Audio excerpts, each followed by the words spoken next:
Gaza യുദ്ധത്തിന് 1 വർഷം പിന്നിടുകയാണ്. October 7 കഴിഞ്ഞു, ഇന്നിപ്പോൾ 2 ദിവസം കൂടെ പിന്നിട്ടു.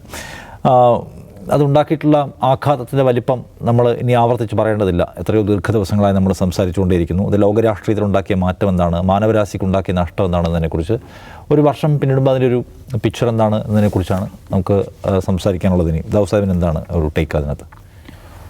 നമ്മളിത് കാണേണ്ടത് നമ്മൾ മിലിറ്ററി ഇൻ്റർവെൻഷൻ, ലോകത്ത് നടന്നിട്ടുള്ള വിവിധങ്ങളായിട്ടുള്ള മിലിറ്ററി ഇൻ്റർവെൻഷൻ, വയലൻസിൻ്റെ ഹിസ്റ്ററി, മനുഷ്യരാശി നടത്തിയിട്ടുള്ള വയലൻസിൻ്റെ ഹിസ്റ്ററി മൊത്തം എടുക്കുക, മനുഷ്യ സമുദായം നടത്തിയിട്ടുള്ള വയലൻസിൻ്റെ ഹിസ്റ്ററി മൊത്തം എടുത്തു കഴിഞ്ഞാൽ അതിലേറ്റവും ഒരു വ്യത്യസ്തമായി വേറിട്ട് നിൽക്കുന്ന ഒരു എപ്പിസോഡായിരിക്കും ഗസ എന്ന് പറയുന്നത്.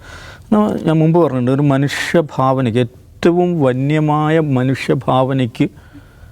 ഏറ്റവും വന്യമായ മനുഷ്യഭാവനയ്ക്ക് സാധ്യമാകുന്ന ക്രൂരതയുണ്ടല്ലോ, ആ ക്രൂരതയുടെയും എത്രയോ അപ്പുറം ക്രൂരതകൾ ഇസ്രായേൽ ചെയ്തിട്ടുള്ള ഒരു വർഷമാണ് കഴിഞ്ഞു പോയിട്ടുള്ളത്.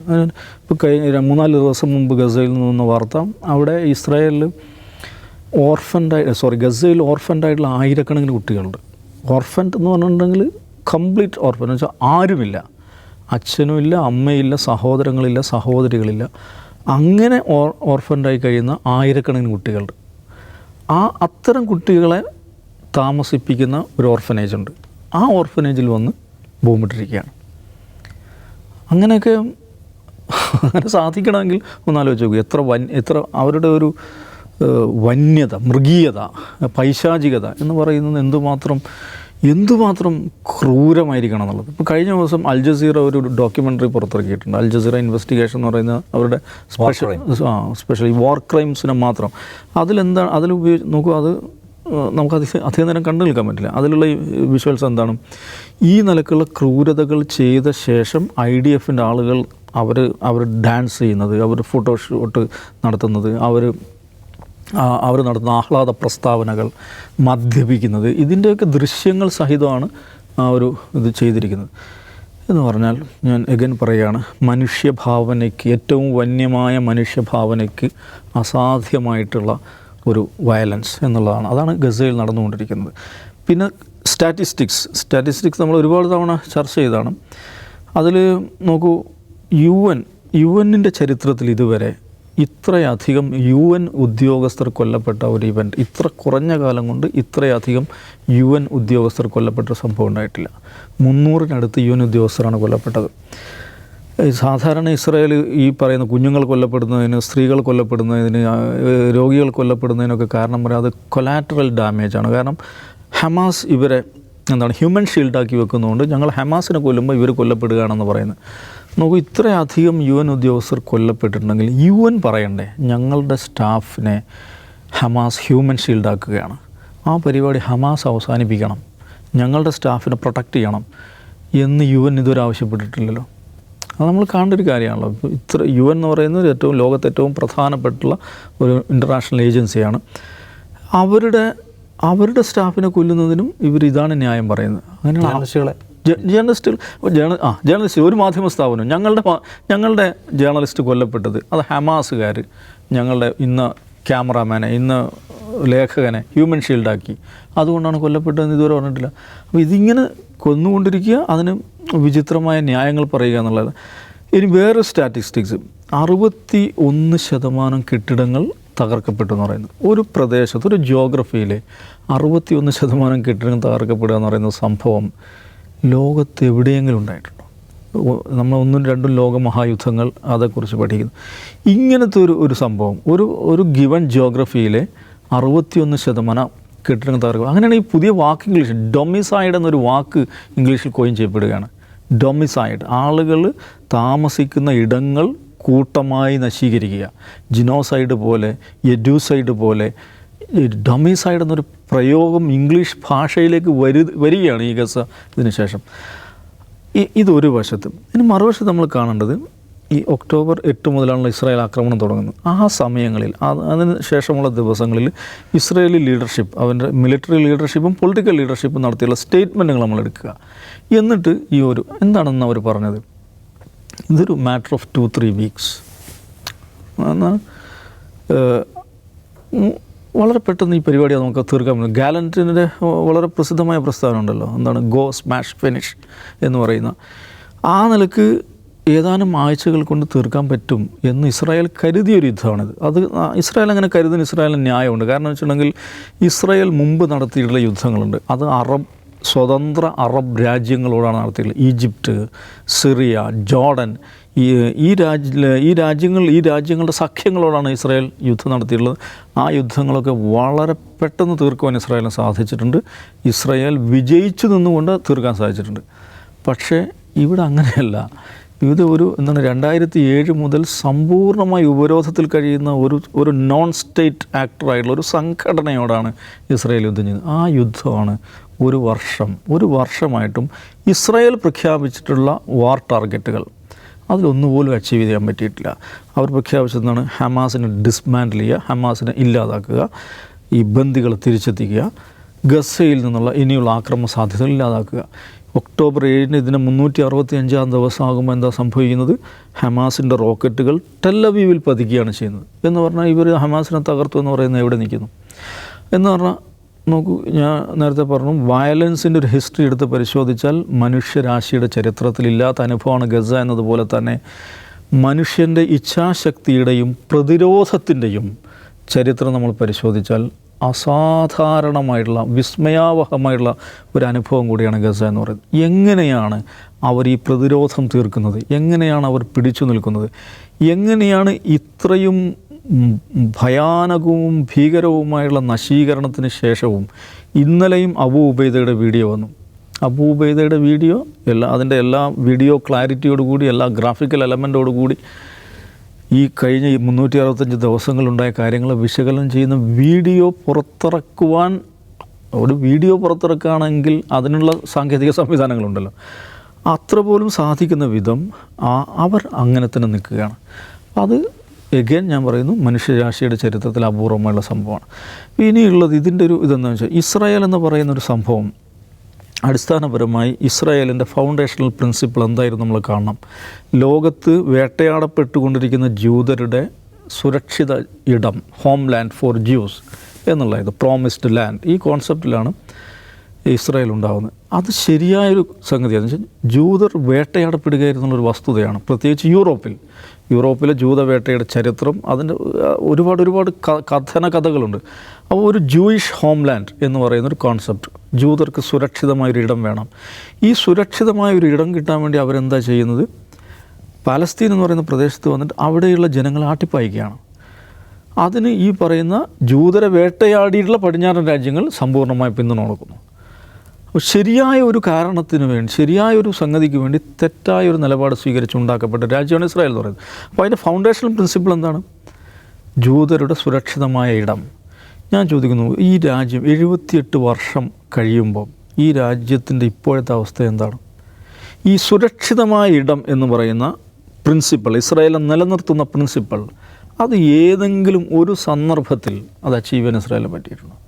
ഒരു രാജ്യം, ലോകത്ത് ഏതെങ്കിലും ഒരു രാജ്യമുണ്ടോ അത് രൂപീകരിച്ചിട്ട് 78 വർഷമായി അതിൻ്റെ ബൗണ്ടറീസ് ഇതുവരെ ഫിക്സ് ചെയ്യപ്പെട്ടില്ല? ഒരു രാജ്യത്തിൻ്റെ ബേസിക് ഐഡൻറ്റിറ്റി എന്താണ്? ഫിക്സഡ് ബൗണ്ടറിയാണ്. 78 വർഷമായിട്ടും ഈ രാജ്യത്തിൻ്റെ 76 വർഷമായിട്ടും ഈ രാജ്യത്തിൻ്റെ ബൗണ്ടറി ഫിക്സ് ചെയ്യാൻ പറ്റിയിട്ടില്ല അവർക്ക്. എവിടെയാണ് ഞങ്ങളുടെ രാജ്യത്തിൻ്റെ ബൗണ്ടറി എന്ന് ഇതുവരെ ഫിക്സ് ചെയ്യാൻ പറ്റിയിട്ടില്ല. സുരക്ഷിതം, ഞാൻ കഴിഞ്ഞ ദിവസം പറഞ്ഞ ഉദാഹരണമുണ്ട്. ഒരു ഇസ്രായേലിൽ ജോലി ചെയ്യുന്ന എൻ്റെ ഒരു സുഹൃത്തിനോട് അവിടെയുള്ള ഒരു അമ്മ പറഞ്ഞത്, അവരെ സംബന്ധിച്ച് അവരുടെ ജീവിതം എന്താണ്, കുഞ്ഞുനാളിൽ അവരുടെ ജീവിതം എന്താണ്, യുദ്ധരംഗത്തുള്ള അച്ഛനെക്കുറിച്ചുള്ള ആധിയാണ്. കൗമാരത്തിൽ എൻ്റെ ജീവിതം എന്താണ്, യുദ്ധമുന്നണിയിലുള്ള ജ്യേഷ്ഠനെക്കുറിച്ച് ആധിയാണ്. യൗവനത്തിൽ എൻ്റെ ജീവിതം എന്താണ്, യുദ്ധമുന്നണിയിലുള്ള എൻ്റെ ഭർത്താവിനെക്കുറിച്ച് ആധിയാണ്. ഇപ്പോൾ ഞാൻ വാർദ്ധക്യത്തിലിരിക്കുന്നു, എൻ്റെ ജീവിതം എന്താണ്, എൻ്റെ മകനെക്കുറിച്ചുള്ള ആധിയാണ്. ഒരു തലമുറയെ മുഴുവൻ ആധിയിൽ തളച്ചിടുക എന്ന് പറഞ്ഞാൽ എങ്ങനെയാണ് അത് ഒരു സുരക്ഷിത സ്ഥാനമാകുന്നത്? അപ്പോൾ ഇസ്രായേൽ എന്ന് പറയുന്ന രാജ്യത്തിൻ്റെ ഫൗണ്ടേഷണൽ പ്രിൻസിപ്പിൾ അതാണ് ഇല്ലാതായിരിക്കുന്നത്. അല്ല, അത് ഇതുവരെ അച്ചീവ് ചെയ്യാൻ പറ്റിയിട്ടില്ല. പക്ഷെ അത് അച്ചീവ് ചെയ്യാൻ പറ്റിയില്ലെന്ന് മാത്രം അതേക്കുറിച്ചുള്ള ആകുലതകളും ചർച്ചകളും കൂടുതൽ തീവ്രമായി ശക്തമായി നടക്കുകയാണ്. ഇസ്രായേലിനെക്കുറിച്ച് ഇസ്രായേലിനകത്തും പുറത്തും നടക്കുന്ന ഏറ്റവും പ്രധാനപ്പെട്ട ഡിസ്കഷൻ എന്താണ്? ഇതെത്ര കാലം നിലനിൽക്കുമെന്നാണ്. ഫലസ്തീനെക്കുറിച്ച് നടക്കുന്ന ഏറ്റവും പ്രധാനപ്പെട്ട ഡിസ്കഷൻ എന്താണ്? ഈ ഫലസ്തീൻ രാഷ്ട്രത്തെക്കുറിച്ച് ഭാവനകളാണ്. ഫലസ്തീൻ വിമോചനത്തെക്കുറിച്ച് സ്വപ്നങ്ങളും മുദ്രാവാക്യങ്ങളും പാട്ടുകളും നാടകങ്ങളും സിനിമകളും പുതിയ പുതിയ കൂട്ടായ്മകളുമാണ്. എന്ന് പറഞ്ഞാൽ 76 വർഷമായിട്ടും ഈ പറയുന്ന ഫൗണ്ടേഷണൽ പ്രിൻസിപ്പിൾ അച്ചീവ് ചെയ്യാൻ ഇസ്രായേലിന് സാധിക്കുന്നില്ല. മാത്രമല്ല, മറുവശത്ത് ഫലസ്തീൻ എന്ന് പറയുന്ന ഭാവന അത് ചരിത്രത്തിൽ ഇതുവരെ ഇല്ലാത്ത വിധം ശക്തമായി നിലനിൽക്കുകയും ചെയ്യുന്നു. അപ്പോൾ എന്താണ് ഈ 365 ദിവസം കൊണ്ട് ഇസ്രായേൽ നേടിയതെന്ന് പറഞ്ഞിട്ടുണ്ടെങ്കിൽ, കുറേയധികം മനുഷ്യരെ കൊന്നുകളഞ്ഞു. കുറേയധികം മനുഷ്യരെ, അതിൽ മഹാഭൂരിപക്ഷവും സ്ത്രീകളും കുഞ്ഞുങ്ങളുമാണ്. നോക്കൂ, നിങ്ങളുടെ കയ്യിൽ ആയുധങ്ങൾ, ഇഷ്ടം പോലെ ആയുധങ്ങളെന്ന് വെച്ചാൽ എത്രയും ആളുകളെ എത്രയും നിരായുധരായ മനുഷ്യരെ കൊല്ലാൻ പറ്റും. കുഞ്ഞുങ്ങളെ കൊല്ലുക എന്ന് പറയുന്നത് ഈ ഒരു മഹത്തരമായ കാര്യമാണ്. ഇസ്രായേലിനെ ആഘോഷിക്കുന്ന ആളുകളുണ്ട് നമ്മുടെ നാട്ടിൽ. എന്താണ് അവർ ആഘോഷിക്കുന്നത്? കുഞ്ഞുങ്ങളെ കൊന്നത്, സ്ത്രീകളെ കൊന്നത്, ഗർഭിണികളെ കൊന്നത്, ആശുപത്രികൾ തകർത്തത്, ഇതാണ് ആഘോഷിച്ചു കൊണ്ടിരിക്കുന്നത്. ലോകത്തെ സൂപ്പർ പവറായുള്ള അമേരിക്ക അയക്കുന്ന ഷിപ്മെൻറ്റുകൾ, ആ ബോംബിൻ്റെ ഷിപ്മെൻറ്റുകൾ, അതുപയോഗിച്ച് കുഞ്ഞുങ്ങളെ ഇങ്ങനെ കൊന്നുകൊണ്ടേയിരിക്കുക. അത് ഭയങ്കര സംഭവമാണെന്ന് പറഞ്ഞ് ആഘോഷിക്കുന്ന അങ്ങനെ ഒരു കൂട്ടമുള്ള നാട് കൂടിയാണ് നമ്മുടേത്. പക്ഷേ ഈ 365 ദിവസം കഴിയുമ്പോൾ ഇസ്രായേൽ നോക്കൂ, ഇസ്രായേൽ യുദ്ധലക്ഷ്യമായി വെച്ചിരുന്ന ഒരു ലക്ഷ്യത്തിലേക്കും ഇസ്രായേൽ അടുക്കുന്നില്ലെന്ന് മാത്രമല്ല, ഇസ്രായേൽ എത്ര കാലം എന്ന ചോദ്യം മുമ്പൊന്നുമില്ലാത്ത വിധം അന്തരീക്ഷത്തിൽ നിലനിൽക്കുന്നു എന്നുള്ളതാണ്. നമ്മൾ ഈ ഔട്ട് ഓഫ് ഫോക്കസ് ഈ ഗസ വാർ ഒക്ടോബർ 7 തുടങ്ങുന്ന സമയത്ത് തന്നെ നമ്മൾ ഏറ്റവും കൂടുതൽ അതിനുശേഷം ചർച്ച ചെയ്തിട്ടുള്ളൊരു വിഷയം ഗസയായിരിക്കും. ഈ കേരളത്തിൽ ഇത് ഗസ ഭയങ്കര ഇൻഫ്ലേമബിൾ ടോപ്പിക്കാവാനുള്ള കാരണം എന്ന് വെച്ചാൽ അതിൻ്റെ ഒരു വർഗീയ കണ്ടൻറ്റാണ്. ഒരു വശത്ത് ജൂതരാഷ്ട്രമാണ്, മറുവശത്ത് അവരാക്രമിക്കുന്ന രാജ്യങ്ങളിൽ മുസ്ലിം പോപ്പുലേഷനാണ് കൂടുതൽ. അപ്പോൾ സ്വാഭാവികമായിട്ടും ഇസ്ലാമോഫോബിയയുടെ കാലത്ത് ജൂതരാഷ്ട്രത്തെ പിന്തുണയ്ക്കുക എന്നുള്ളൊരു ഫാഷനായി മാറി വരുന്നുണ്ട്. നമ്മൾ ഈ ഫലസ്തീൻ അനുകൂലമായ നറേറ്റീവ് ലോകമാകെ ഉയരുമ്പോൾ കേരളത്തിൽ സംഭവിക്കുന്ന കാര്യം എന്ന് പറഞ്ഞാൽ ഒരു ഒപ്രസിങ് പവറിനൊപ്പം നിൽക്കുക എന്നുള്ളൊരു ഫാഷനായി മാറുന്നൊരു സാഹചര്യം കൂടിയാണ്. നമ്മൾ ആദ്യം ഇതിൻ്റെ തുടക്കത്തിൽ പറഞ്ഞു വെച്ചൊരു കാര്യമുണ്ട്. ആ തുടക്കത്തിൽ പറഞ്ഞു വെച്ചൊരു ഫാക്റ്റ് എന്താണെന്ന് വെച്ചാൽ, ഇസ്രായേൽ എന്ന് പറയുന്നൊരു അധിനിവേശ രാജ്യമാണ്. ഫലസ്തീൻ എന്ന് പറഞ്ഞാൽ അതൊരു അധിനിവിഷ്ട രാജ്യമാണ്, അധിനിവിഷ്ട ജനതയാണ്. അപ്പോൾ നിലനിൽക്കുന്ന അന്താരാഷ്ട്ര നിയമങ്ങൾ, ആ അന്താരാഷ്ട്ര നിയമങ്ങൾ പ്രകാരം ഫലസ്തീനികളായ ആളുകൾക്ക് ഇസ്രായേൽ എന്ന് പറയുന്ന രാജ്യത്തിനെതിരെ, എൻ്റെ പട്ടാളത്തിനെതിരെയല്ല, രാജ്യത്തിനെതിരെ ആയുധമെടുത്ത് പോരാടാൻ അന്താരാഷ്ട്ര നിയമങ്ങൾ, ജനീവ കൺവെൻഷൻ അനുമതി നൽകുന്നുണ്ട്. ആയുധമെടുത്ത് പോരാടുക എന്നാൽ പട്ടാളത്തെ പോയി കൊല്ലുക എന്നുള്ളതല്ല, ആ രാജ്യത്തിൻ്റെ ഏത് എൻറ്റിറ്റിക്കെതിരെയും, അത് മനുഷ്യരാവട്ടെ, അവൻ്റെ മിലിറ്ററി എസ്റ്റാബ്ലിഷ്മെൻറ്റ്, ആർക്കെതിരെയും ആയുധമെടുത്ത് പോരാടാം, അതിനുള്ള അനുമതി അന്താരാഷ്ട്ര നിയമങ്ങൾ നൽകുന്നുള്ളതെന്നാണ് ഒന്നാമത്തെ ഫാക്റ്റ്, വസ്തുത. അപ്പോൾ അതുകൊണ്ടാണ് ഒരു തരത്തിലുള്ള ഫലസ്തീൻ സായുധ സംഘങ്ങളും UN-ൻ്റെ പട്ടികയിൽ ഭീകര സംഘടനകളല്ലാത്തതിൻ്റെ കാരണം അതാണ്. അതല്ലാതെ ആയുധമെടുത്ത് പോരാടുന്ന നോൺ സ്റ്റേറ്റ് സംഘടനകൾ മുഴുവൻ എന്ത് ചെയ്യുന്നുണ്ട്? UN ഭീകര പട്ടികയിൽപ്പെടുത്തുന്നുണ്ട്. പക്ഷേ ഈ ഒരു പർപ്പസിന് വേണ്ടി, സ്വന്തം രാജ്യം സംരക്ഷിക്കാൻ വേണ്ടി ആയുധമെടുത്ത് പോരാടുന്ന ഒരു സംഘടനയും ഭീകര സംഘടനയല്ല എന്നുള്ളത് ഒരു വസ്തുതയാണ്. രണ്ടാമത്തെ കാര്യം, UN എന്ന ഒരു സംഘടനയെക്കുറിച്ചാണ്. നമുക്കറിയാം, ഈ ഘട്ടത്തിൽ ആലോചിക്കേണ്ട ഏറ്റവും പ്രധാനപ്പെട്ട കാര്യം, UN പോലുള്ള ഒരു അന്താരാഷ്ട്ര സംഘടന, അതുപോലെ നിലനിൽക്കുന്ന അന്താരാഷ്ട്ര നിയമങ്ങൾ, ഈ നിയമങ്ങളിൽ ഒരു പുനരാലോചന ആവശ്യമാണ്. അപ്പോൾ നമുക്കറിയാം, ഈ ഒക്ടോബർ 7 മുമ്പ് തന്നെ തുടങ്ങിയ ഒരു യുദ്ധമാണ് യുക്രൈൻ റഷ്യ വാർ. യുക്രൈൻ റഷ്യ വാറിൽ നമ്മൾ ശ്രദ്ധിക്കേണ്ട കാര്യം, അതിൽ യുദ്ധക്കുറ്റങ്ങൾ ഉണ്ടായിട്ടുണ്ടെന്ന് വെച്ചാൽ യുദ്ധക്കുറ്റങ്ങൾ ഉണ്ടായിട്ടുണ്ട്. പുടിൻ യുക്രൈൻ കുട്ടികളെ റഷ്യയിലേക്ക് കടത്തി എന്നൊരു കേസ് അന്താരാഷ്ട്ര കോടതിയിലുണ്ട്. അതുപോലെ യുക്രൈനിലെ കീവിലെ ഒരു ആശുപത്രി, കുട്ടികളുടെയും സ്ത്രീകളുടെയും ആശുപത്രി ബോംബിട്ടൊരു സംഭവമുണ്ട്. അത് റഷ്യ ചെയ്താണ് യുക്രൈൻ ആരോപിക്കുന്നു. റഷ്യ അത് അംഗീകരിച്ചിട്ടില്ല. ഇതും ഒരു കേസായിട്ട് നിലനിൽക്കുന്നുണ്ട്.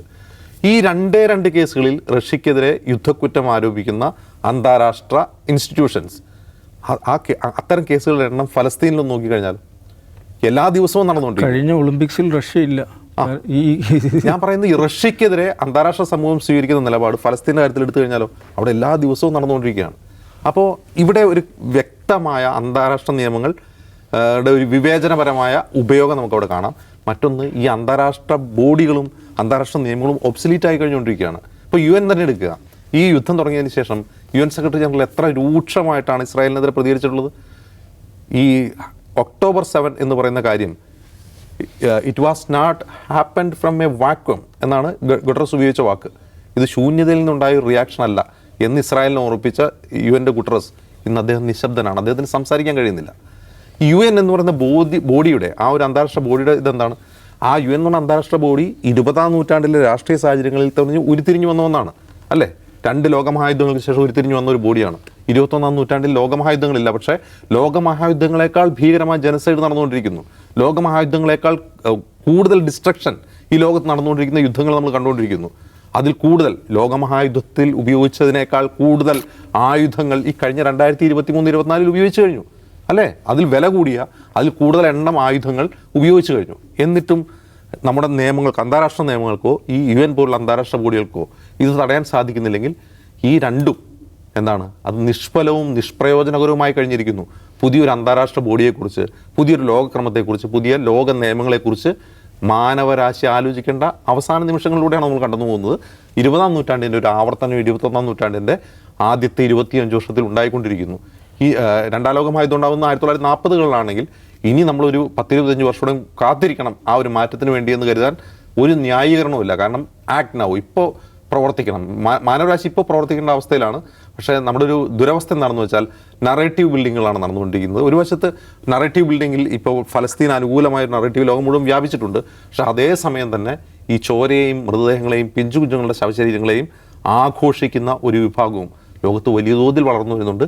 അവരുടെ എണ്ണം ദൗർഭാഗ്യവശാൽ ഇന്ത്യയിലും കേരളത്തിലും കൂടുതലുമാണ്. യെസ്, മാനവരാശി എന്ന ആശയത്തിന് മുറിവേറ്റ ഒരു വർഷമാണ്. നമുക്ക് ഇന്ന് അവസാനിപ്പിക്കുന്ന നാളെ ഇരിക്കാം. നമസ്കാരം.